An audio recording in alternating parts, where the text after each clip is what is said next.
universal theme right across the globe, many different continents, many different cultures, and over a vast span of human history, then there's probably going to have to be some universal core truth there. Dinosaurs are probably used more than anything to convince people of millions of years. I mean, even little kids all know about dinosaurs. Just say the word dinosaurs and see what they say next. They probably would say evolution. Those two concepts are inextricably linked. The most common objections they encounter is that the Bible can't be true because science has disproved it. You ask them what that means, they mean evolution millions of years. If the soft tissue means what it apparently means, and that is that dinosaurs were around recently. There was no dinosaur age where only dinosaurs lived, and it was millions of years ago. Once you topple millions of years, you have no time for evolution. The more you study about dinosaurs, they really fit with creation. And the evidence seems to go with humans encountering dinosaurs, and not very long ago. Creatures like this were supposed to be separated by mankind for 65 to 70 million years. Yet, here we have respectable people writing in their history books, this is what I've seen, this is what I've witnessed.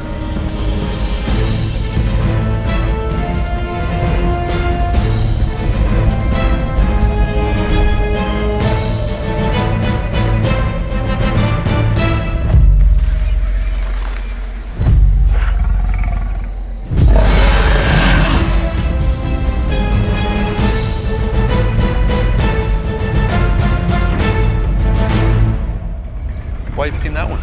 It's a good story. You know someone's gonna say something. Like what? You got something against Danny? Oh, don't play dumb, you know what I mean. I'm still gonna read it. It's on you then, nothing to do with me. Fine. Okay, kids, come on over, gather around. We're gonna have story time. Come on, find a seat on the carpet. Can everybody see?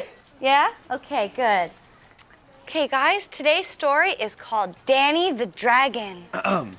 Thank you all for coming. Please note that the opinions expressed during the story time are those of the author and do not necessarily represent those of the Monroe Library or its staff. Thanks, Tony. Would you like me to have them sign release forms? Once upon a time, not too long ago, there was a dragon named Danny. He lived in a deep, isolated cave along an ocean coast. One day, he wandered out of the water and saw some houses and people. Curious, he lumbered closer for a better look. Dragons, just the word conjures up all these images, and people's attention goes right to the dragons. People want to know about dragons. Dragon legend is absolutely a phenomenon. There are literally too many legends to count. They're in every tribe and nation, every people group, and you have them in China, Australia, Africa, Europe, North America, and South America, everywhere people inhabit. Dragons are really interesting creatures. I think there's not a child with soul so dead that he hasn't become fascinated by dragon stories and dragon legends. And the thing that's always struck me as amazing is that it's not a regional legend. It's not a legend of the Chinese, but nobody else, or a legend of the Europeans and nobody else. It's everybody's legend. Now, a legend is, of course, a legend. It's a fairy tale. But is there, in fact, most anthropologists will tell you that whenever you have a legend or mythology, that there's usually something that happened that started that myth. So the point is there is some consistent threads in these different cultures, South Sea Islands, South Pacific, American Indians, and so forth. So when you find the similar kinds of legends that suggest that either a common legend exchange or those legends deriving from some kind of historical antecedent.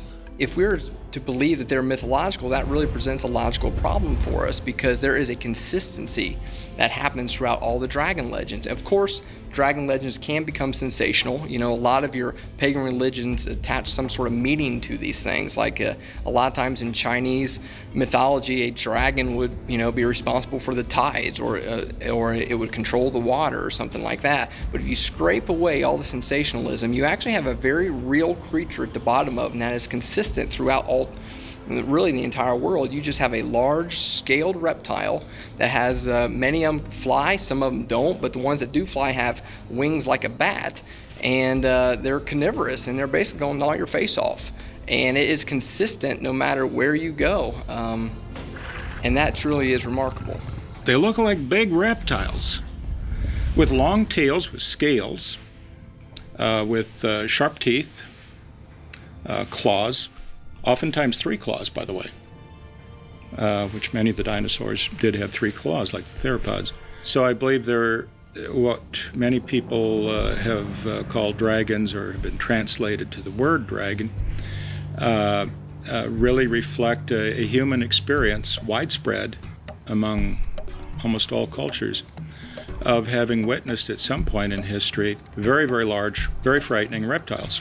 You know, the dragon legends, the stories of these dragons, they always talk about these huge reptilian beasts with fierce teeth and prickly spines, and they just sound so much like dinosaurs. It's like knowing about Julius Caesar or Alexander the Great. We have to rely on historical records of these things, because you can't scientifically prove that Julius Caesar existed. It's always a matter of history. And I think dragons, a lot of that will be widespread historical writings of such creatures, including, for instance, the Chinese calendar, where you have 12 animals. One of them is a dragon. I was born in the year of a dragon, but all the animals are treated as equally real. So it does seem like the Chinese people did see a creature we would now call a dragon, which they called the Long. Actually, there are a lot of legends of dragons being used for breeding. The Chinese have stories about breeding dragons. There are artifacts that show people writing these things. It's quite remarkable that, to many people, that Australian Aboriginal people actually have accounts of their ancestors having encountered creatures that today, by any reckoning, you'd describe as being dinosaurs on the basis of scientists' reconstructions from fossils. On a personal level, I recall meeting a university researcher in the Northern Territory in Darwin after giving a presentation there a couple of years ago. And she said that she'd been working with the local Larrakia Aboriginal people, and they had a word for a fierce creature that lived in the local swamps there that used to terrorise the first Aboriginal people who'd come to that area via canoes from another country far away.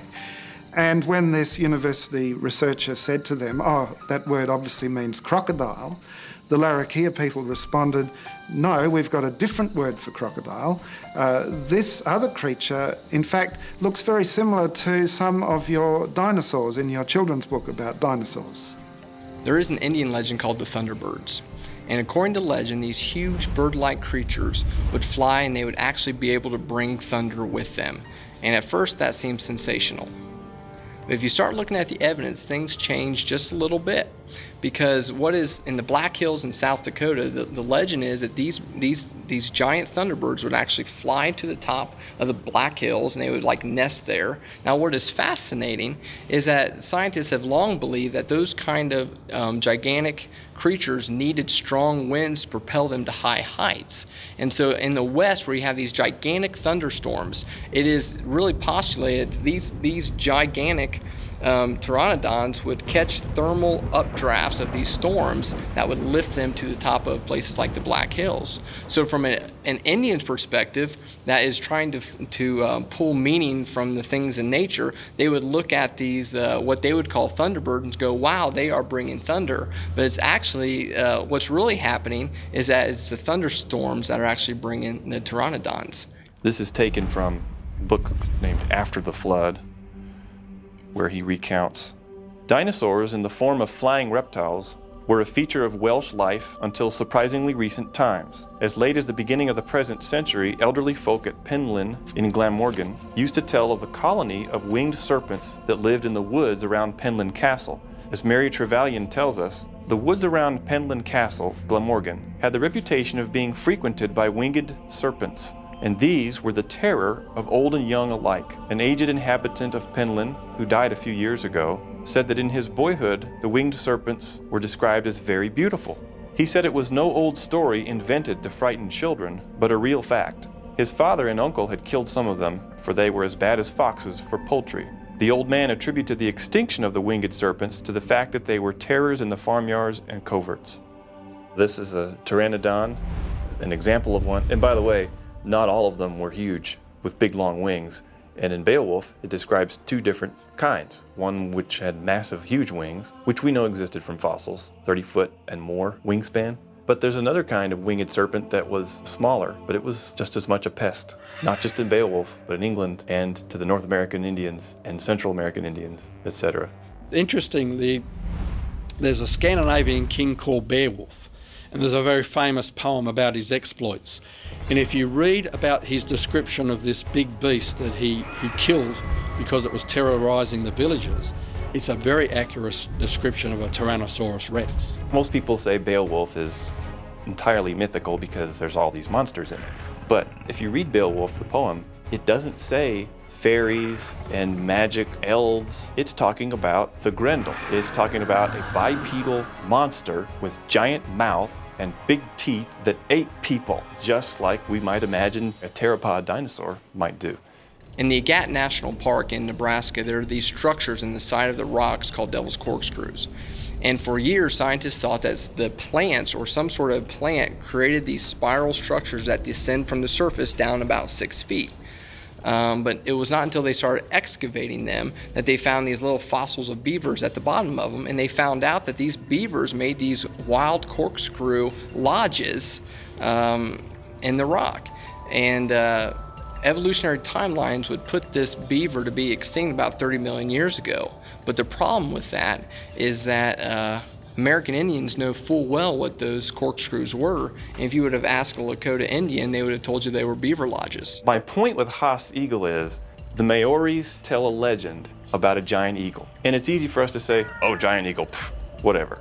But it's been verified and it's published. It's the real deal. It was a giant eagle. So if they were right about the giant eagle, then perhaps peoples have been telling the truth in their legends of other creatures too. Most people today accept that dinosaurs have become extinct, and even creationists who look at the accounts of apparent recent human dinosaurial contact would say, look, it does seem that dinosaurs are extinct.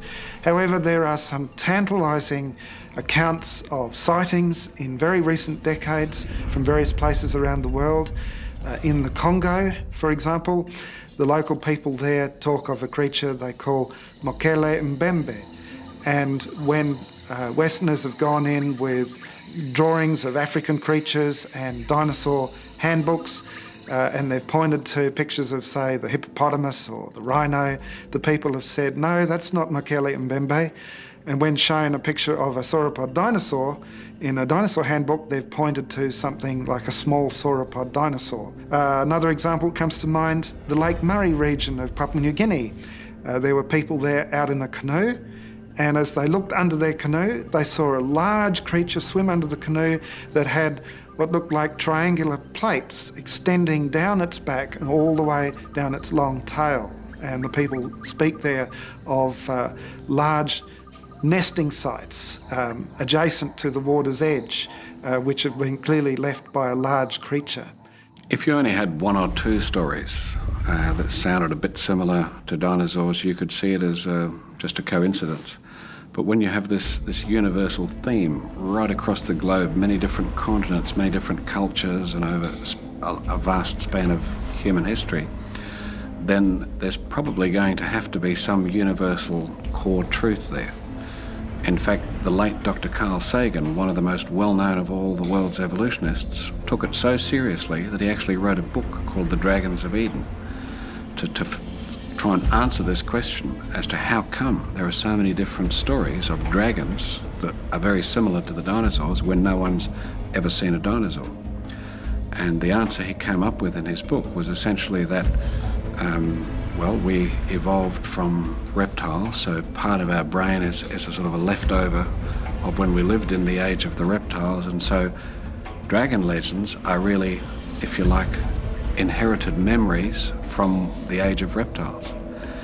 Now, there was an embarrassed silence from many of his evolutionary colleagues because, of course, there's no scientific credibility to the idea that memories are inherited.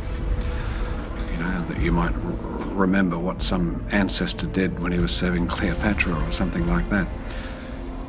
But the importance of that little account was that one of the world's leading evolutionists took this issue so seriously that he tried to explain it, even though he didn't do a very good job.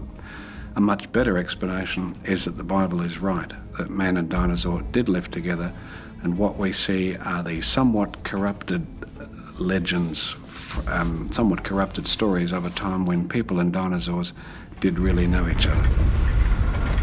Some people saw Danny coming.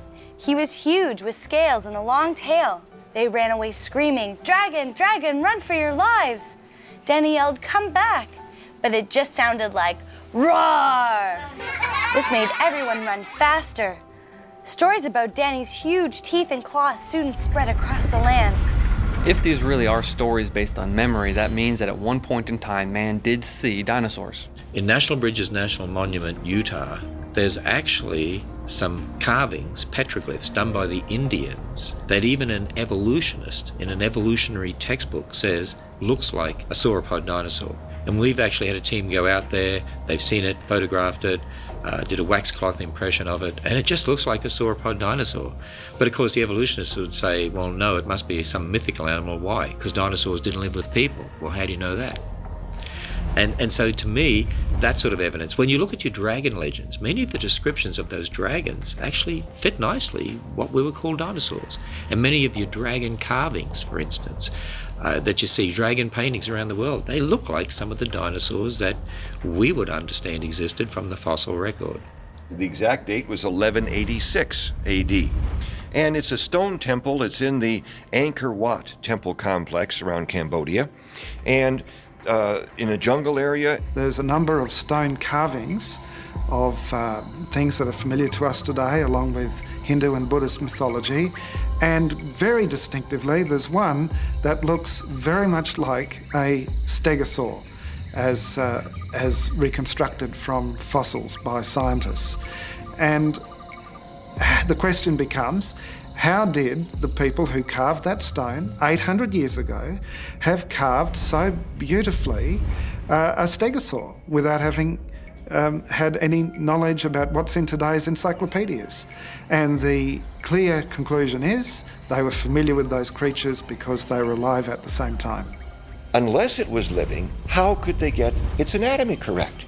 They had to see it in order to reproduce it correctly. And that's just one of over 80 instances around the world in every single continent where it's been found that humans and dinosaurs have coexisted because the humans have reproduced dinosaurs in one art form or another. There's a cathedral in the UK, Carlisle Cathedral, which has been there a very long time. And one of the bishops buried there 600 years ago has, on the brass trimmings around his tomb, a number of engravings of animals, many of which are familiar to us today, but there's also some that look very much like sauropod dinosaurs. In fact, any 21st century child would immediately recognise them as being sauropod dinosaurs.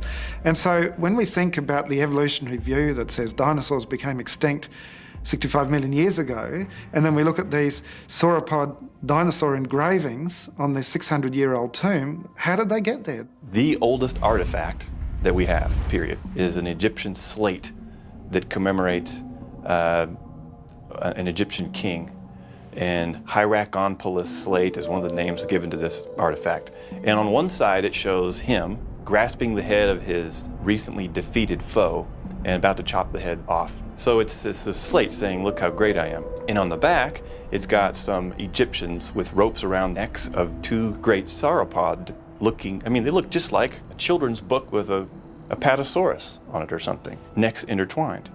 And we have this motif repeated on two different, totally different places, separated by hundreds of years. Obviously, if there are engravings of sauropod dinosaurs which are hundreds of years old, prior to any scientists' reconstructions of fossils, the only way that we could say that they could have done it so intelligently was if they had viewed the creatures for themselves, or at least had access to sketches or drawings or descriptions made by eyewitnesses of those creatures at around that time. As some people look at the fossil record, as some people look at evidence that humans and dinosaurs lived at the same time, they see pictures, they see drawings, they see carvings, they see work in metal and weaving of individuals that have actually reproduced dinosaurs. And the American Indian is one of those groups that has done that, especially in paintings and drawings. Adrienne Mayer, first of all, if we talk about what she's done on this, I think we ought to give her credit for doing a tremendous amount of research. And when I say data, I mean legend after legend after legend after legend of descriptions of the same kinds of creatures that were giant, terrible lizards. There were thunderbirds, there were water monsters given the same description from tribe after tribe after tribe across North America, but even in South America and Central America. We've got this robust, legendary lore, complete with descriptions of habitat, descriptions of habit, anatomical attributes. Where did all this come from? And some people say, well, we don't want to have the Indian living at the dinosaur, so the Indian went ahead and found bones and then went ahead and assembled those bones into the proper shape and then put the musculature and the skin on the bones, and then based upon what they came up with, they then did a drawing showing what this dinosaur or reptile would look like in life.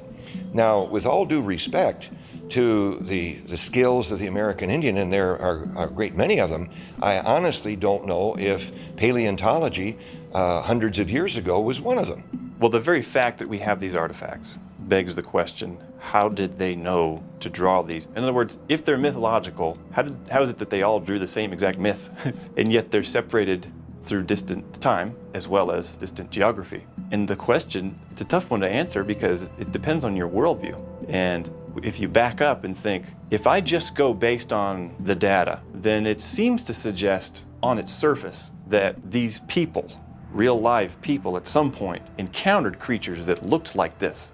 I've been informed that in a cave in France there's a mammoth seemingly engaged with or in combat with a dinosaur. Now, if that's so, that's very significant because even though mammoths are extinct, everybody accepts that mammoths and humans live together because you sometimes find spear points of human spears in mammoth fossils or mammoth skeletal remains in caves. And of course there are many drawings of mammoths by people and everybody agrees they're mammoths. So if mammoths and humans are together and you see a picture of a mammoth and a dinosaur together, then obviously dinosaurs and humans were together too, which of course evolutionists say is impossible. American Indians had this legend. They called this creature the grandfather of the buffalo. And that's an interesting description because you're like, okay, what would a grandfather of buffalo look like? Obviously it would have long hair, it would look like a buffalo, but they said it was much, much, much bigger. Well, there was a waterfall found in Minneapolis, and underneath this waterfall was this tusks of a mammoth. And Indians actually pointed to that spot and said that's where the grandfather of the buffalo lived. And what's fascinating is if they were able to understand the flesh, they were understand the hairy characteristics of this mammoth, there was only one way they could have known that is if they would have actually seen the creature. And once again we see that the evolutionary time frame, that the layers in the rocks represent millions of years, comes to grief on things like this, which show that people, dinosaurs and mammoths and many creatures that we're familiar with today all lived at the same time. First of all, what we have to understand now was not until the year 1822 when Gideon Mantle and his wife found the iguanodon tooth. And that was supposedly the absolute beginning of our understanding of dinosaurs. And modern academia will tell you that is when we discovered them. Well, the problem with that is that we have all these images of ancient people groups that had intimate knowledge of dinosaurs. They drew them on vases, they were on pottery, and if it is true that they had no knowledge of dinosaurs, then where in the world did all those images come from? The people went to the police and demanded that something be done. The police gathered their weapons and their bravest officers and went off to see what they could find. Danny was terrified. He just wanted to find a friend. He was very old and had looked everywhere but couldn't find anyone else like him. It was like he was the last dragon on Earth. You know, it's funny how historians treat ancient history, because we've got a lot of ancient historians writing things that we take today as matter of fact, like, you know, this event happened, okay. But then when they start talking about some other things that they believed were true, historians will just discount it. Like, you know, Marco Polo's writing about dragons, Alexander the Great's talking about his giant lizard that frightened his army. And there's all sorts of other accounts in history as matter-of-fact accounts of great lizard-like beasts, and yet they're routinely discredited as not being true. You know, it is a misnomer that some of these dragon legends, or all the dragon legends, are just a product of opium-inspired pagan religions. I mean, that is not the case at all. What you have is you have actual historians. You have Herodotus, you have Flavius Josephus, you have Marco Polo that talk about dragons. Herodotus actually heard an account of flying reptiles, and he went and checked it out himself. And so, I mean, he showed the mettle of a true historian. 400 years later or so, you have Flavius Josephus, an incredible Jewish historian, also talking about seemingly the same creature. You have this flying reptile. You have Marco Polo that after his journey to China is describing a huge dragon. He calls it a dragon with this tail that is really dragging through the sand, leaving these marks. And we come to the point where we have to ask ourselves, are all these people just making this up? They're describing creatures that were not supposed to be alive then. According to evolutionary theory, that creatures like this were supposed to be separated by mankind for 65 to 70 million years. Yet, here we have respectable people writing in their history books, this is what I've seen, this is what I've witnessed. And they sound just like dinosaurs. Well, I think we should take the testimony of these very reliable historians. For the most part, I think that they were very candid in what they were writing about when it came to historical narrative. And if they were talking about these large, formidable creatures, I don't see why there's any reason to question that. If man and dinosaurs never lived together but were separated by millions of years, then we have to say all those ancients were mistaken. And I don't believe that we should accuse them of that, because they were intelligent people like you and I. They built cities before the flood. We're told that they had musical instruments. They had tools of iron and brass. Now you think about that. Before the flood, they had metal tools. That implies they had to find the metals, they had to mine them, and they had to smelt them exactly like we do today. So let us not dare accuse ancient people of being unintelligent and untechnological. The Bible does use the term dragons over and over again. It talks about ocean dragons, it talks about flying dragons, it talks about land dragons. And you know, that seems to fit with these great reptilian beasts that include the dinosaurs. And it makes sense. If those things were so dominant on the planet before the flood, and certainly right after the flood, they would have made it into the history of the culture. In 1845, a newspaper in the town of Geelong in Victoria published a sketch of a creature that the local Aboriginal people had described as a bunyip. Common Aboriginal term for monster. It's often thought of as mythical, but this Aboriginal had big, deep claw marks across his chest, and the description he gave, presumably through an interpreter at the time, was the basis of this sketch in the Geelong Advertiser, and it looks very much like one of the duck-billed dinosaurs. In fact, some large bones were reported at that time that were fresh and were unlike any other creature that people were familiar with at the time. And 13 years later, on the other side of the world, a dinosaur was unearthed, and it was called Edmontosaurus. And when you look at a reconstruction of Edmontosaurus next to the sketch of the bunyip drawn by the artist for the newspaper in Geelong on the basis of Aboriginal descriptions, the two are very similar. You have to interpret evidence of the present in relation to the past. And what I would say is this: there is very strong circumstantial evidence, because all evidence in relation to the past is like a forensic scientist. They're working with circumstantial evidence. Is very strongly confirms the Bible's history that dinosaurs and people lived at the same time. With so many people hunting him, Danny had to hide. As he rumbled back toward the ocean, he passed a man with 2 daughters walking along the beach. Instead of running, they just stopped and stared in shock. Danny said, "Hello, how are you?" which sounded like a ferocious roar. We think many of your dragon legends could actually be stories about what we today call dinosaurs. The reason why you don't find the word dinosaur in the Bible is the same reason why you don't find words like computer or locomotive, because all of those words were invented in the English language well after the Bible was translated into English. The word dinosaur wasn't invented until 1841 by Sir Richard Owen, who was head of the British Museum. Before that, words such as dragon were used in the Bible. The King James Bible was first translated into English in 1611. So the word dinosaur is a modern word. There is a distinct philosophy that is able to be identified when you look at the King James Version of the Bible that was first printed in 1611 to the more modern translations in the English language like the ESV. In 1611, they used the word dragon 35 times. In the Old Testament alone, they used the plural word dragon 16 times. But if you look at the ESV today, they use the word dragons in the plural form 0. And what is very clear to see is that whenever dragon is used to refer to a real living, breathing creature that walks upon land, the ESV has decided that that is not a word that can be used. Most of the time they replace it with jackal, which is like a little hairy dog. Now that is a big discrepancy between a small, hairy, fox-like creature and a big, gigantic reptile-like creature.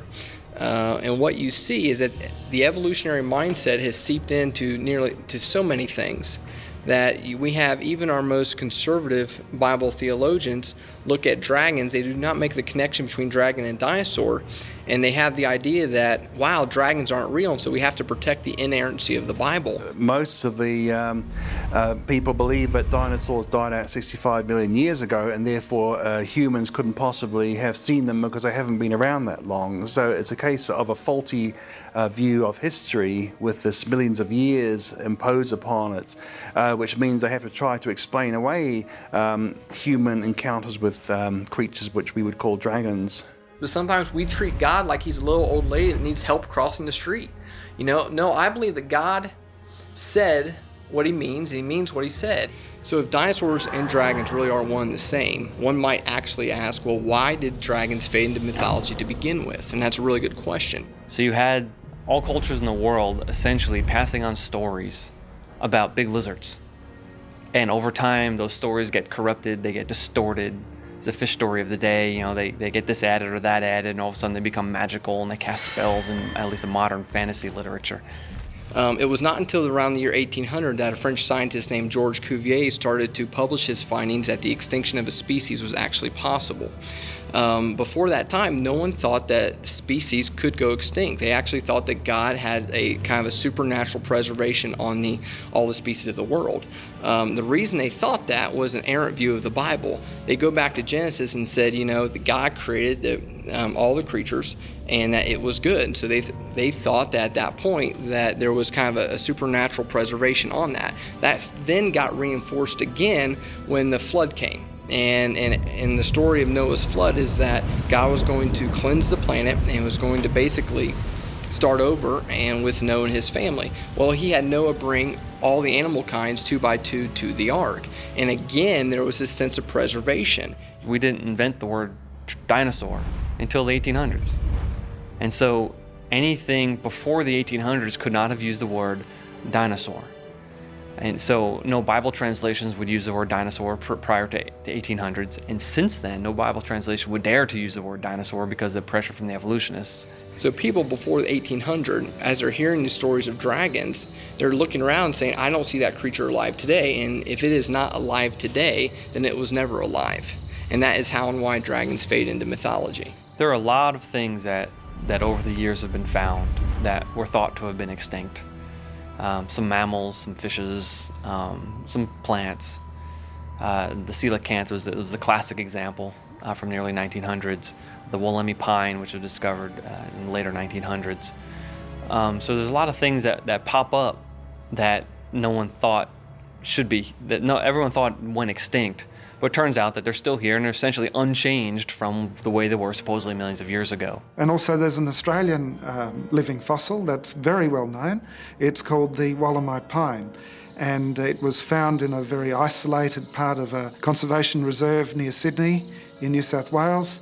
And it quickly became known as the dinosaur tree because they said it had lived alongside the dinosaurs, and the initial dating of the Wollemi pine fossils was that it had been thought to be extinct for many millions of years. Now, when they found this Wollemi pine just a short time ago, the curator of the Sydney Botanical Gardens apparently said it's just like finding a live dinosaur. I think he said a live small dinosaur, because the point is it has exactly the same significance. Now, the coelacanth is a fish. Fossils have been found of this fish that the evolutionists say died out, say, 70 million years ago, came on the scene about 400 million years ago. The reality is, in 1938, off of the island of Madagascar, fishermen started catching coelacanths. And so now the evolutionist is presented with a problem. If coelacanths died out 75 million years ago, what's a live one doing in 1938? And they found a lot more of them. Some are even in aquariums today. Here's an interesting thing. Years ago, when I was in undergraduate school in Minnesota, I was taking a course in botany, and our professor took us all outside the botany building to pay obeisance to a ginkgo tree. And we all stood around in just deep reverence looking at this ginkgo tree, because we were told that this ginkgo tree, we can see it in the fossil record back to the time of the dinosaurs and beyond. And here it is growing alive and well just outside of our botany building. And isn't that amazing? And boy, we were impressed. But you know, now that I look back on that, why didn't our prof just show us the far more abundant oak trees and elm trees? Because they're in the fossil record too. We have acorns, we have walnuts. And these are dating back 40, 50 million years. No, I don't accept these dates. I believe the Earth is 6,000 years old. But if you're going to accept these dates, we have a tank here in the Creation Museum that is full of native Kentucky aquatic creatures. Sunfish, which have been found, the good old sunny you fish for, you know, if you like to fish. They were around back, according to the fossil record, 40, 50 million years ago. Garfish go back at least as far as the dinosaurs. We have the short-nosed gar in the tank. Turtles, 120 million years. Bats, 60 million years, 50 million years, and they look just like the bats do today. Amber is what I call a time capsule. It is some amber is supposed to be up to 50 million years old, and quite a bit of amber has what are called inclusions in it. Now, inclusions can be insects, they could be water, they could be oxygen or air bubbles, if you will. And the reason I call amber a time capsule is, lo and behold, when we find, for example, ants and termites, we've even found the pine bark beetle that is decimating the forests in the Rocky Mountain West.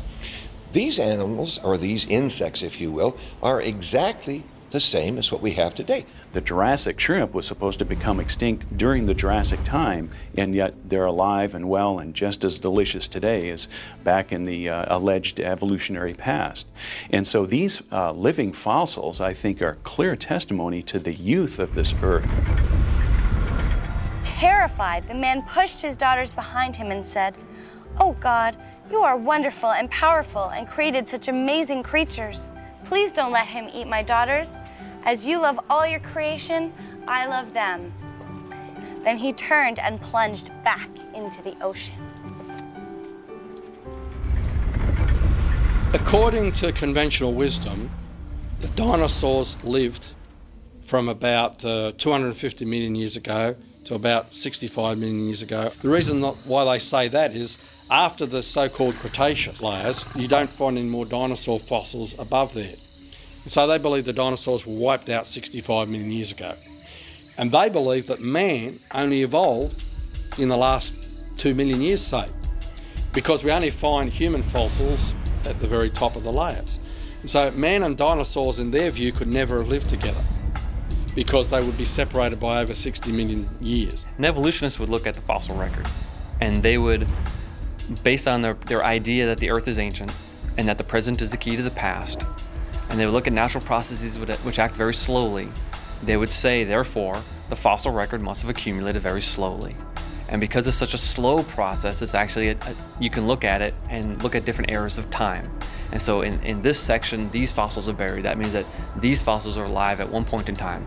And then if there's a layer that appears above that, well, that must be a later period of time. There's a different set of fossils being buried there. That's a snapshot of a different period of time. And then they build this very elaborate tree structure of all of life, and they build this very elaborate model of the geologic record. Well, basically what they do is look at the sedimentary rock units in the Jurassic layer, and they find some dinosaurs there, and they say because we find dinosaurs here, this particular layer is at least 70, 75 million years old. And so it is a tautology where they date the fossils by the rock layers, and they date the rock layers by the fossils that they find in them. And so it is a cause for circuitous or circular reasoning. I did 1 year of geology in my university, and it's interesting that the head of the department said the fossil record does not support Darwinian evolution. He said this plainly. He made it clear he was not a creationist, but he did say the fossil record seems to support a series of divine creations. This I heard from the professor of geology. And professor in New Zealand was the highest rank of university teachers, not just any old lecturer. Well, fossils are formed only under special circumstances. I'm a marine biologist. I'm a scuba diver. I lost count after about 500 scuba dives. And it's funny because most people think marine biologists study whales and dolphins, but really most marine biologists study worms and bacteria and mud. And so in my life, I've studied a lot of mud. I've dug mud in lakes, rivers, and streams all over the southeast. Looked at the sediments all up and down the Florida Keys, over in the Bahamas, in Belize. One trip to the South Pacific, which was very nice. And all that digging and all that sand and all that dirt and all that mud, I've never found a fish skeleton. I've never found an incipient fossil. I've never found something that was being fossilized. Because fish, when they die, when they finally do hit the bottom, they're eaten by everything. And usually they're eaten on the way down. And so their bones tend to be scattered all over the place, and their flesh is destroyed. And even if they land in the mud, the bones dissolve over time in the water. They're made of calcium carbonate, it's soluble in seawater. It takes special circumstances to make a fossil. And most of those circumstances are met by Noah's flood, where you have a very rapid amount of sedimentation. We have lots of fossils being buried very quickly, being sealed off away from oxygen, and then being impregnated by the minerals that dissolved in the water that can recrystallize inside those bones, prevent them from dissolving away, and you get a fossil. I believe those dinosaurs were buried in sediment at the time of Noah's flood, which would have been about 4,000 years ago. So either at the time of the flood or at some point after the flood, during the runoff, because all the dinosaurs that we know of, with rare exception, are buried in water-deposited sediment. As Ken Ham says, if there really was a worldwide flood, you'd expect to see billions of things buried in rock layers deposited by water all over the earth. And what you really see are billions of dead things buried in rock layers deposited by water all over the earth. And that is certainly true of the dinosaurs. And when you read about them, they always are described as having wandered too close to an inland sea or lake, and maybe got a little tipsy and fell in. And before their flesh could rot, before scavengers could eat it, they became encased in a very cementatious rock. This isn't going on today. I have rabbits and squirrels in my backyard. I don't know what happens to them when they die. I've never seen any little rabbit funerals or anything like that. And I'll tell you, they're certainly not making fossils. You can't get a fossil if a dinosaur died in the forest. It's going to rot away and get scavenged, and you can see that in the farms today. You don't see sheep and cattle's fossilized, and you have to bury them quickly. And when you have something like a global flood, you're going to bury lots of creatures, and that's why we find lots of fossil dinosaur graveyards where they've been washed in, like the Iguanodon graveyard, which makes sense if you've got a huge catastrophe, a watery catastrophe. And of course, when you have a watery catastrophe, you don't need millions of years to explain the rock layers either. Right behind me is what is called a polystrate fossil. Poly meaning many, straight meaning strata. So here's a fossil that is straight up and down, going through many layers of strata. And what is significant about that? Well, first off, the conventional wisdom around here in the Hell Creek Formation is that it could take 1,000 years, a centimeter, to lay down all of the sedimentary deposits. Well, Is that polystrate fossil behind me going to wait around for 100,000 years while slowly all of the sediment is put in around it to hold it straight up? No. It's going to decompose, it's going to fall over long before that happened. It had to have been done very, very quickly. There are some fish fossils that I've seen with exquisite preservation. All the scales, all the fins are intact. The fish's mouth is closed. His gills are closed, which is indication that he was buried in squish. In fact, the streamlines around the fish in the mud, it looks like he was struggling and trying to swim as he's being buried. We've got abundant evidence of rapid fossilization. There's some three-dimensional dinosaurs that are preserved where a dinosaur is crouching down and yet he's covered in mud. And the only way to do that is if the mud is accumulating so quickly that he's literally suffocated in the mud. Because if he had died, he would have fallen over, or at least would have laid down flat. But no, he's crouching, the mud covers all the way up above his head. And Mount St. Helens is certainly an excellent example because we saw things happen there that blew geologists' mind. May 1980, the eruption of Mount St. Helens, and the next, in that major eruption and subsequent ones, up to 600 feet of rock layers, new material was deposited around Mount St. Helens.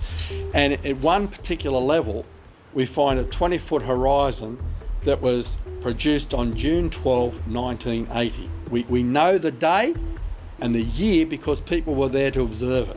So it's testable. We've got reliable eyewitness accounts. But within that 20-foot thick layer, we have multiplicity of small layers, alternating coarse and fine-grained layers. Now, a geologist normally looking at that with a millions of years belief system, we call it mental glasses, looking through the idea of millions of years, who would have thought that each of those little bands would have taken thousands of years to accumulate, or alternating yearly sequences, and so the whole sequence, hundreds of them, would have taken hundreds of years. But we observed it to happen in just one day. The rock layers are not a sequence of age, but a sequence of burial. Taking their age interpretation, they shouldn't be, the coelacanths have died out. Yet we know they're living today. People will ask, why are there no dinosaur and humans fossilized together? I would ask, why are there no coelacanths and whales fossil together, even though they live in the sea together? It's because they just weren't buried together. Now, how do you explain that by slow and gradual processes with little local floods over millions of years? No, only a global flood can explain rock layers with marine fossils up on the continents that were catastrophically deposited and buried that swept right across the continents and between continents. I mean, the evidence is crying out for catastrophe. It screams Noah's flood, it therefore screams a young Earth. Radiometric dating is seen as the linchpin of the evolutionary age of the Earth. They say, all these radiometric dating techniques show the Earth is ancient, so how can you believe in a young Earth? Well, actually, what I do is I appeal to known lava flows. Go to Hawaii, sample a lava flow, sample some basalt that's come out of the Earth, bring it back to your laboratory, tell me what age you measure. It's not going to be zero. It's not going to be even a few thousand years old. You're going to get an old age. It doesn't matter what technique you use. So what that does is that takes the idea that you can measure the difference between the daughter product and the parent product and calculate an age as if there was a clock. That discredits anything that's using the assumption that there's zero daughter products. Well, I was involved in a project called the RATE project, RATE. It stands for radioisotopes and the age of the Earth. It was an acronym that we put together to describe so people could quickly identify what this project was, and it was conducted between 1997 and 2005. And we got some exciting evidences that confirm that the conclusion we came to was that the nuclear decay rates, radioactive decay rates, had been grossly accelerated at some time or times in the past. At some event, the decay rates had been accelerated, that had been speeded up to such an enormous extent that you could essentially have hundreds of millions of years worth of nuclear decay measured by the rates at which they occur today, all of that happening within a few thousand years. So one of the best examples we came up with, well, there are several good ones. There were tiny crystals found in a granite in New Mexico from a drill hole. And essentially, when uranium decays to lead, the parent decays to the daughter lead, the byproduct is helium. And helium gas is it's chemically stable. It doesn't react with other elements. It's what we call an inert element or inert gas. And because it's only got small atoms, it could leak very easily out of those crystals. But we found that the uranium-lead date for these crystals, with the millions of years scenario, using the radioisotope dating, was 1.5 billion years. But most of the helium that would have been produced by that amount of nuclear decay was still in the crystals. So we made predictions. Then we sent the crystals to a well-recognised laboratory who was well known for doing that work to actually measure the rate of leakage. And where did it fit? Exactly on the 6,000 year prediction.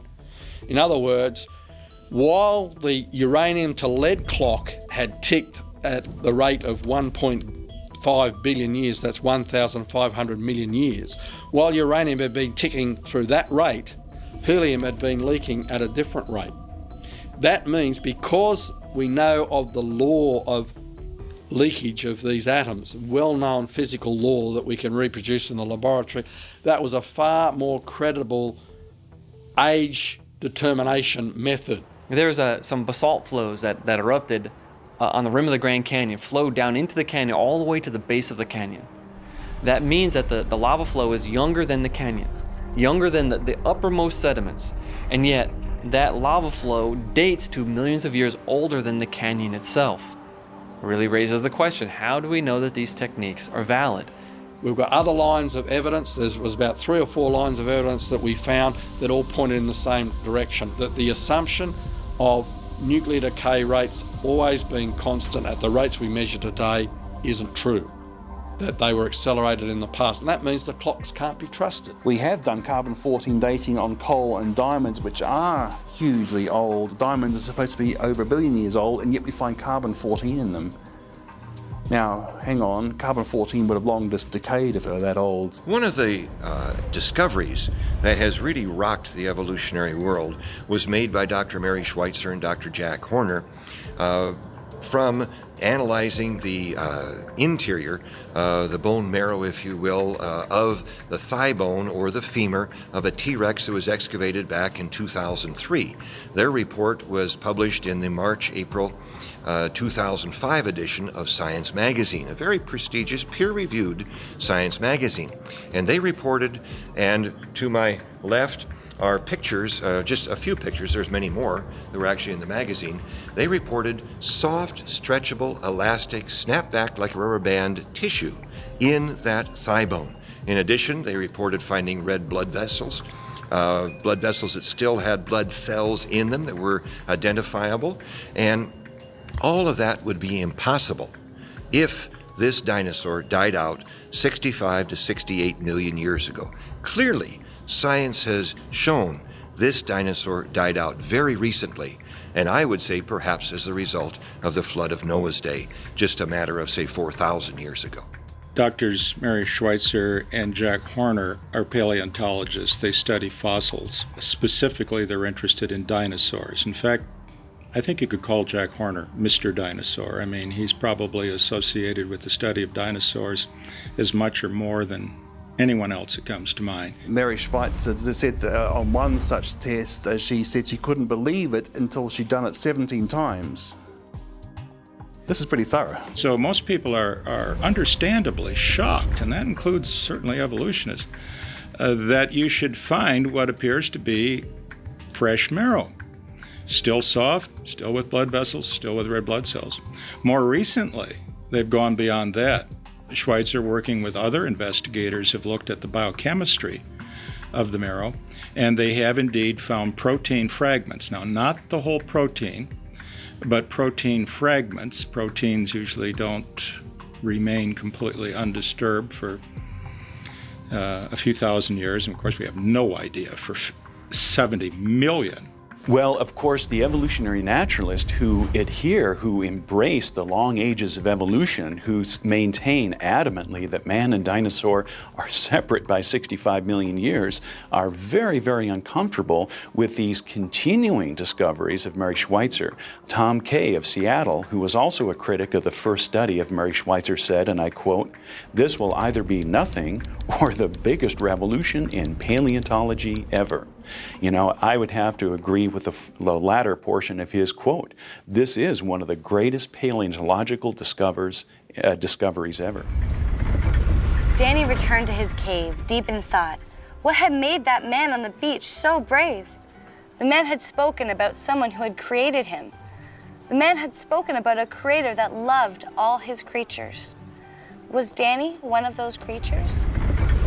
Most of your dinosaur books, if you go to Barnes & Noble or wherever, they're all millions of years, millions of years, millions of years. Kids have been to see those movies that talk about dinosaurs. They might be fictional movies like Jurassic Park and so on, but at the same time, they still teach millions of years. Ever since Darwin and Lyell, that this idea of many, many millions of years is a philosophical necessity, but is certainly not found in science. I mean, the main movers and shakers at the time were really striving to discredit the Bible.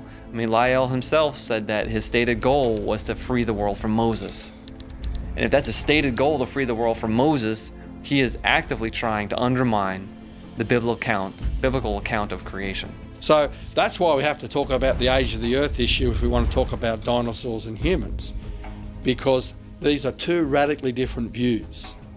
And if the earth is young, then dinosaurs and man did live together. And the dragon legends are believable.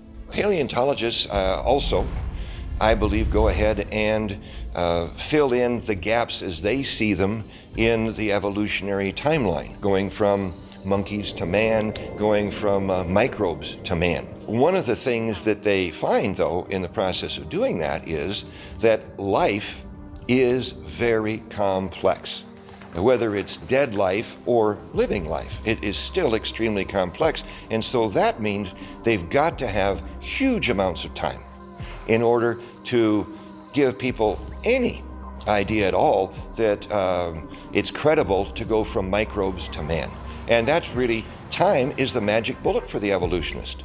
It's a lot of time which makes the impossible possible. Old Earth, old universe even, but certainly old Earth, 4.5 billion years, is important to the evolutionist because they need a great deal of time for things to evolve by the evolutionary process, which would involve random changes due to mutations and natural selection. I would suggest it requires infinitely more time than the pittance of 4.5 billion years. I encourage them to think along the lines of Google years. That would be to the Google power. I mean, you need years that make billions look like nothing if you're going to try to attribute to chance even a single biologically useful protein. Well, they say that over billions of years anything is possible, but would you ever expect someone to win the lottery every single day for 10 years straight? That's essentially the odds that they're claiming anything is possible. If that happened, a court of law would call that guy guilty, send him to jail for the rest of his life because he's cheating. Even if they don't know how he's cheating, they would have to conclude that you are cheating because this is impossible. So their idea that anything is possible is really ridiculous on the face of it. Would require more time and material than is in the known universe to have ever evolved by chance. Once you can buy all that and accept it, once you can accept photosynthesis having formed by chance, I don't see a hill of beans difference between believing it happened by chance in 6,000 years versus 6 billion years. I mean, one's just as improbable as the other. We've reached a point where the p-values are so low that what's the difference? But evolutionists know that their arguments would be even less tenable to laymen if the times were shortened too much for them. We say humans are very complicated and a sponge or a jellyfish would be very non-complicated. But it's really funny because a jellyfish, or at least the sea anemone, has got about the same number of protein coding genes as people. So in all these billions of years of supposed evolution, we actually haven't increased the number of genes hardly at all. And a lot of the genes that they have that we thought at first was something specific to vertebrates or specific to higher life forms, they have them also. So the evolutionists scratching their head, the simplest cell is utterly complex. The simplest life out there is so mind-bogglingly complex that to me, it's impossible to conceive that it just spontaneously evolved from random chemicals. There is an unbridgeable gap between the simplest cell and random chemistry. It's sort of like saying, oh, well, if you go out in nature, you can find a rock sitting on top of another rock, just from natural processes. Maybe fell off the cliff and landed on top of another rock. And because you can find rocks sitting on top of rocks, that explains the Great Pyramids. Well, of course, that's ridiculous. We have decay. We have the second law of thermodynamics. I look in the mirror every day and it's hitting me with a vengeance. Yeah, we've been told that if our theories ever run counter to the second law, we can be pretty sure they're not right. The second law basically tells us that at least a closed system, everything goes downhill. Things fall apart. They don't spontaneously self-assemble over the long haul. The evolutionist tries to get out of this by arguing that the Earth is an open system, that energy keeps impacting on the Earth from the sun, and that this energy sort of drives the evolution uphill and causes entropy then to decrease rather than increase. This is really not a good argument. We know that energy is necessary for the assembly of complex things. That's true in an automobile plant. Without energy, the plant comes to a halt. But energy by itself is a necessary but not sufficient condition of, say, making automobiles. One needs information, you need programs, you need sequences. Things have to be done in a certain order. Parts have to arrive at a certain time, have to fit other parts. There's an integration of complexity. Energy alone is not sufficient to explain it. The Achilles heel in evolutionary theory is a lack of transitional species. There should be millions of transitional species. There should be tremendous numbers of transitional species between the major groups of animals, but there aren't. In fact, you've got the Cambrian explosion where all the major phyla of life, the biggest differences that exist, they just poof, appear out of nowhere with no transitional species. You've got Darwin saying that he's leaving it up to future generations of geologists to discover all the innumerable transitional species that must exist. But since the 1960s, the fossil record's changed by about 4%. So what they have is a handful of disputable transitional species. Those transitional species they use today were not the ones they used in the 1970s. It's not the ones they used at the 1925 Scopes trial. It's not the ones that Charles Darwin had in his day. Each transitional species seems to have a shelf life of maybe 10 years. And then it's kind of quietly shuffled off to the side, and they think of something else, and something else is brought up as a transitional species. I mean, you had the famous Evolution of the Horse series. Everyone remembers that, the little horse or the big horse. That's not found in the textbooks anymore, and if it is, it shouldn't be, because that's been routinely and soundly discredited. And a lot of the other things that people would remember as the best evidence for evolution really turned out to be no evidence at all. Charles Darwin did the same thing when he thought up his idea of evolution. He saw that the facts of the fossil record did not line up with his theory, and so he made a very unscientific decision. He decided to hold on to his theory and ignore the facts. The same thing happened in the 21st century. Mary Schweitzer said in Discover magazine, April of 2006, quote, "I had one reviewer tell me he didn't care what the data said. He knew that what I was finding wasn't possible. I wrote back and said, well, what data would convince you? And he said, none," end quote. And so here's a perfect example of where people are saying, I have my unproved theory of evolution that spans many, many millions of years, where there's no creator, no designer, it's just time, chance, and natural processes, but the facts don't line up with it. I'd rather hold on to the theory than the facts. Many of the opponents of young Earth creationism point to young Earth creationists as being the enemies of science, that they don't think rationally and they actually stop good science being done. In fact, when you look at the really great breakthroughs of science in recent decades, very often you'll find those who made those breakthroughs were Christians and certainly understood the God of creation. I mean, who can we name bigger, more influential than Isaac Newton? He was a Bible-believing Christian. Pasteur, Kepler. I mean, We're not just talking about mere Nobel Prize winners. We're talking about people that opened up whole areas of science. Boyle, Maxwell, Faraday, George Washington Carver, Louis Pasteur, all of these men of science who were also men of God, who believed that in the beginning, God created. So many people think it's the religion versus science. No, it's the science built on one religion versus the science built on a different religion. And see, I start with a belief that God's word is true, that we have reliable eyewitness accounts of what happened in the past, therefore I build my science on that. Whereas an evolutionist has a belief in millions of years with no God, just everything happening slowly and gradually, and he builds his science on that. What most people have to decide which view is correct. The search continued for Danny, and the tracks he had made were easy to follow. Soon the authorities were searching the water, and Danny had to leave his cave and dive deeper and deeper. Somehow, though, despite not finding a friend, he didn't feel as alone as before. Someone out there must have loved him, enough to make him. He may be different, but he was loved.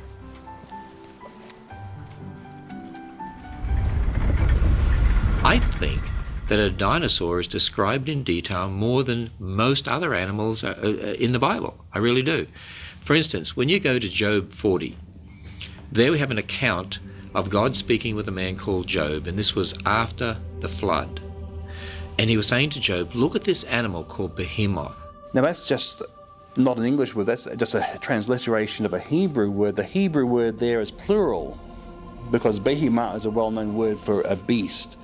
So behemoth is saying it's the beast of beasts, and God said to Job, behold this. So he was expecting Job to understand what he was talking about, and what I made along with you. So it implies that it was made alongside mankind, and then it says, so it's a beast of beasts made along with mankind. Everything about it is big. His legs are big. His bones are strong like brass and iron. He's an enormous creature, chief of the ways of God. Some Hebrew experts say that means it was the largest land animal God made. And you know, the largest land animal we know of today from the fossil record are some of your dinosaurs, like your sauropods, like a Seismosaurus or something. And then it has a tail like a cedar. Well, you think of the cedars of Lebanon. I mean, a tail like a cedar, that'd be an enormous tail. You know, many Bible commentaries, for instance, the NIV Study Bible in the notes actually says this was a hippopotamus or an elephant. But a hippopotamus tail is like a little flap of skin. And, you know, an elephant's tail, it's like a piece of rope hanging in the wind. It's really difficult to know why many commentators, even conservative commentators, are unwilling to take the descriptions in the book of Job about this creature and to try to apply them to a hippopotamus or some other animal when the description doesn't fit. I suppose only they themselves know their motives and the Lord.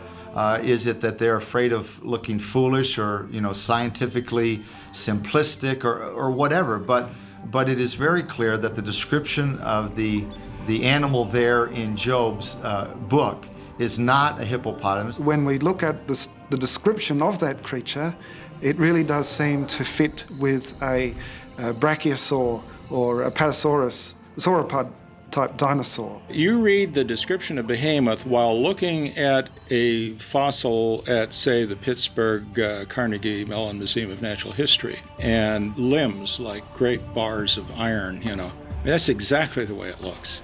Doesn't mean the bones were made out of iron. It means they were just like great big bronze tubes and iron tubes, and these big ribs, this immense belly, this big tail. I mean, we're clearly not describing a pussycat. This fits a dinosaur. Well, you know, Leviathan in Job 41 was not a dinosaur because technically the word dinosaur only refers to land animals. So we could say a dinosaur-like creature, if you like, that lived in the sea. The Bible describes it as a dragon that lives in the sea. This thing is about the size of a school bus and weighed 8 tons. And just as Leviathan is described as leaving a trail in the mud with, you know, potsherds, like shattered pieces of pottery, that's the sort of trail that a crocodile makes in the mud.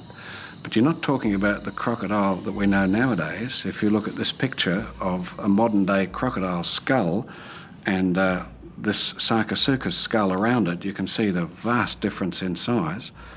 And it truly fits the description in the book of Job, where it talks about how, this sort of creature would just shrug off harpoons and arrows and laugh at fish hooks and things like this. And also, the book of Job describes as if it has rows of shields closely interlocking with no space between them. And it's interesting that the description of Sarcosuchus includes the many scutes that have been found, and these are like the big scales, and they are closely overlocking, and they're about 1 foot in diameter, these shields on Leviathan. It says that it breathed fire. Now when people look at that, they say, well, now we know the Bible can't be trusted because that's just a mythical creature breathing fire. I say, whoa, wait a minute. Who says animals can't breathe fire? I mean, think about it. We have a little beetle called the bombardier beetle that can mix chemicals like hydrogen and hydrogen peroxide together and blast out hot gases at 212 degrees Fahrenheit to put a frog off its lunch. You look at the electric eel, the ability to electrocute. You look at the spitting cobra that uses a huge gust of air from its lungs to really create an aerosol type effect for its venom that shoots out and will hit the eyes of attackers or enemies. You start looking at some of these things, you're like, okay, is it possible that these eyewitness accounts really did have some evidence behind them? Interestingly, the snout of Sarcosuchus had a bulla, some sort of a hollow cavity of some sort at the tip that nobody knows exactly what it was for. Could that have been for mixing of chemicals or some sort of a chamber, some sort of a chemical storage chamber for generating the fire and smoke that the book of Job also describes concerning Leviathan? We have the eyewitness testimony of these dragons in the world after the flood, which fits them being on the ark with Noah. When we're talking about dinosaurs and talking about dinosaurs as being on the ark of Noah, boy, immediately some people that don't believe that, their antenna goes up. They say, oh, dinosaurs are too big. They couldn't have fit on the ark. But let's think about this for a second. First off, what's the average size of a dinosaur? The average size of a dinosaur is like a sheep or a goat. It's not like a big, huge T-Rex or a big, long neck Apatosaurus or something like that. But then let's look at the long neck dinosaur or the T-Rex or any of the others of that size. The main thing that God wanted to do was to have 2 of these creatures on the ark so that when the flood was over and they left, they could reproduce after their kind. And so God would want to send younger ones. And science today believes that dinosaurs could reproduce at about age 8 to 10. So younger, smaller. The ark was big, 450 feet long. And there would have been plenty of room for 2 of every kind of dinosaur, along with all the other animals that God wanted. Why would they become extinct after the flood? Well, because the climate was changed after the flood. It was a much more harsh climate with a different topography. And second, they would have competed with man for food and places. A lot of things have become extinct. Things become extinct by chance. I mean, a lot of them would have been wiped out during the flood, which is why we have the fossils. And the survivors, which the Bible says were on the Ark of Noah, a gigantic ocean liner-sized boat, they could have been hunted by man, which is why you have dragon legends of hunting dragons. And the Ice Age, which almost certainly happened just after the flood, would not have been good for large reptiles. Danny found a deep valley at the bottom of the ocean floor and dove down into it. It was murky and hard to see. He thought no one would ever find him here until he noticed 2 very large eyes peering at him. Out of the dark waters came another creature. To anyone else, she looked enormous and scary. But to Danny, she was gorgeous. He said, "I'm Danny, who are you?" Which sounded like, "Roar!" But instead of swimming away, she roared back, "I'm Lucy. I thought I was all alone." Danny smiled. Not anymore. Never again. And deep in the cold and dark at the bottom of the ocean, the 2 dragons swam off to live happily ever after. The end. If it could be shown that dinosaurs were 4,000 years old, it would not be the end of evolution. Nothing will be the end of evolution except the return of Jesus Christ. Man simply cannot tolerate a creator because natural man, apart from having come to know Jesus Christ as Savior, we can't tolerate a creator because it involves accountability. And so we have to explain how we could come into existence spontaneously without a creator, without a designer, without a builder, how nature left to itself, matter, energy, time, and space, that must suffice. In fact, it's the whole philosophy of science nowadays. Scientists are no more objective than anyone else, and there's a worldview thing, because if the flood account is true, it means that God has judged sin, which means we're accountable to him, and that is unwelcome for a lot of people. It's not surprising to me at all that we are finding evidence of man and dinosaurs together, because if you take the creation account literally, then it says on the sixth day would have been the day that God created all of these animals, and man also. Therefore, they were concurrent. The dinosaurs didn't precede man by 1 million or 65 million years. They were on this earth together. Once you look at the soft tissue, combined with the evidence for man and dinosaurs or dragons having interacted, boy, it all fits together. The evidence itself really fits together. The dogma of millions of years isn't borne out by the evidence. Rather, the evidence is forcibly smashed into that dogma. Evolutionary theory is driven by the paradigm and not by the evidence. A lot of people, when they think of creationists who have science degrees, and they wonder how can they believe in creation. What they don't realise is that creation is a logical way of looking at the world we have today in light of historical account in the Bible. It all makes sense. Makes a lot more sense than from evolutionary perspective. The reason why we have the Appalachian Mountains and the Himalayas is because of the flood and all the upheavals that occurred in the flood. Why do we have billions of dead things buried in rock layers laid down by water over the earth? Because the Bible says all the high hills under the whole of heaven were covered with water, and all the animals were swept away, and the water would pick up sand and mud that would bury billions of dead things buried in rock layers laid down by water all over the earth.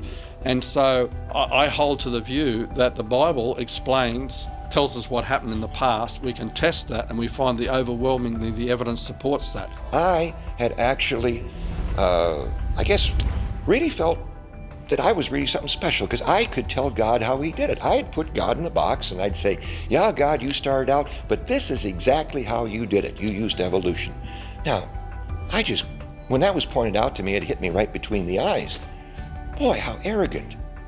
And then he started pointing out the evidence, much of the evidence we've been talking about today. And this evidence is just stacking up, proving that the Bible is true.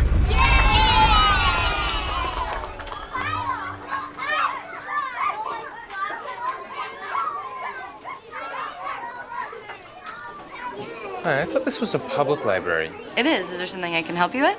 Yeah, the story was a little preachy. Who decides what to read? I'm sorry you feel that way. I actually chose the story. I thought it was nice. Not everyone believes there's a God. I liked it. Daddy, can we take it home? Sure, sweetheart. But let's look for some other books, too.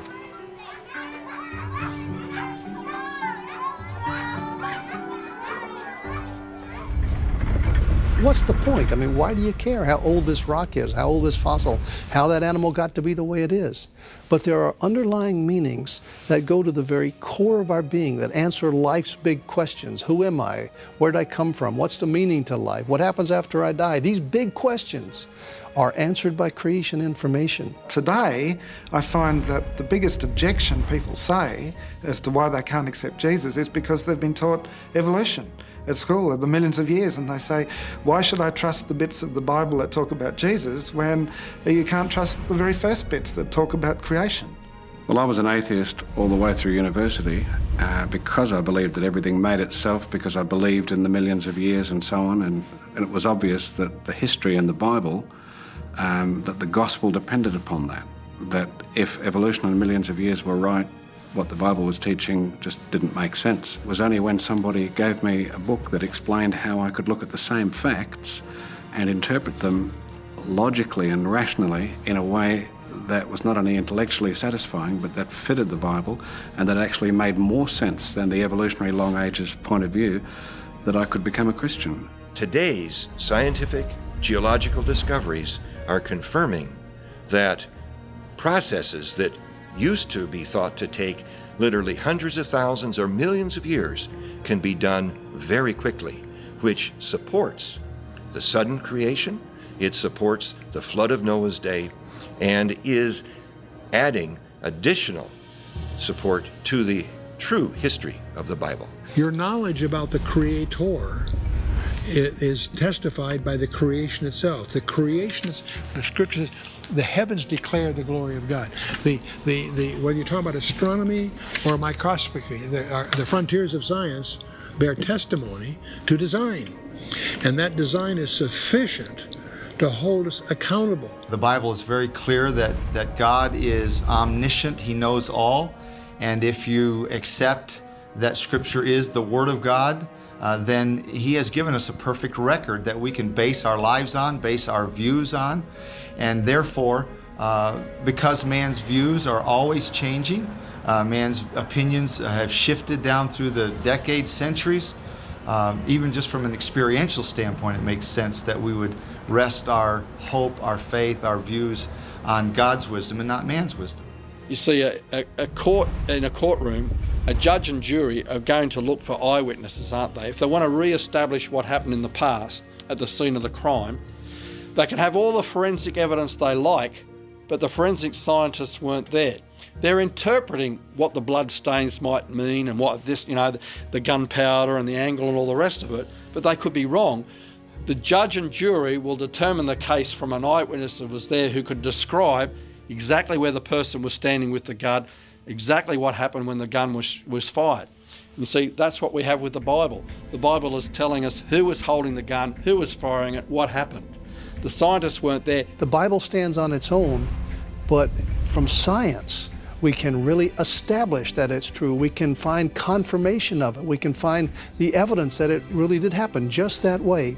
And so when I go and test that, I see there is evidence in God's world that supports God's word. The point is the Creator Himself, who did all this, entered His creation and fulfilled a mission that we were unable to fulfill for ourselves. And He did it on our behalf. That's the staggering discovery that awaits the person who's seriously interested in trying to find out what it's all about. The science we present is in order to remove stumbling blocks from people listening to the gospel message. We're not saved because we believe in Genesis 1:1. We're saved because we believe in Jesus Christ. It's by faith alone, in Christ alone, by grace alone. Think about how contrary evolution is to Christianity. Evolution is this idea of survival of the fittest, which really means extinction of the unfit. The vast majority of everything goes extinct. And yet, how does Christianity approach things? The very kernel nut of Christianity is that not the survival of the fittest, but that the most fit of all, Jesus Christ, died for the unfit, so that the unfit could survive. That's me and you. Jesus entered the human race. Even though He was Creator, He entered creation, and He came as a man, lived a perfect life, died a substitutionary death on the cross for our sins, so that we could be redeemed.